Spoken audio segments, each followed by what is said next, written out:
sekarang ni kita punya brother Cip Nasri, dia nak test motor zone test 360.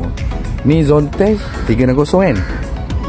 368. So 368. Nampak macam kosong. Okey. Tengok okey. Bang, ketinggian abang berapa bang? 160 kot. 160 Okey, kalau 160 dia agak jengkit sikit agak tinggi. Motor ni memang agak tinggi tau. Okey. Motor ni agak tinggi. Okey, berapa harga dia? On the road 3068. Baik price 28,800. Okey, 28,800 guys. Okey, harga dia. Okey, kalau kita bagi dia try test drive dulu. Nanti kita tengok apa feedback dia Kejap lagi Bang, helmet bang.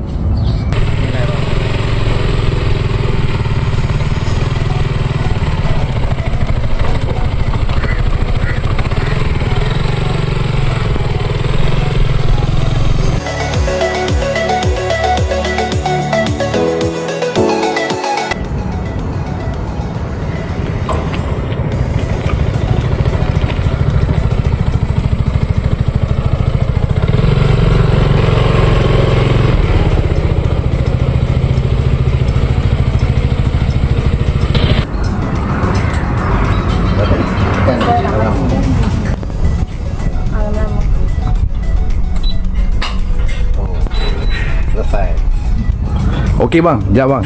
Jangan bangun. Okey bang, saya nak abang cerita dengan saya apa yang abang feel rasa bawa zone test 360 ni. Oh, rasa sedap. Sedap apa tu bang?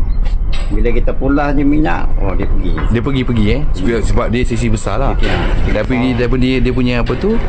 Dia punya sistem dia pun bagus. Kuati abang berminat ke dengan zone test ni? Berminat. Nak order satu juga. Nak order satu okey. Terima kasih bang. Okey bang.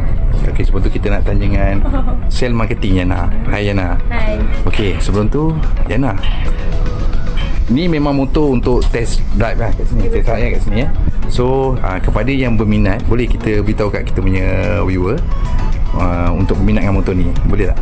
So kalau korang berminat dengan motor ni, boleh datang cari saya. Kita akan deal harga dan kita akan bagi tahu berapa harga on the road dengan serta tersenya lah.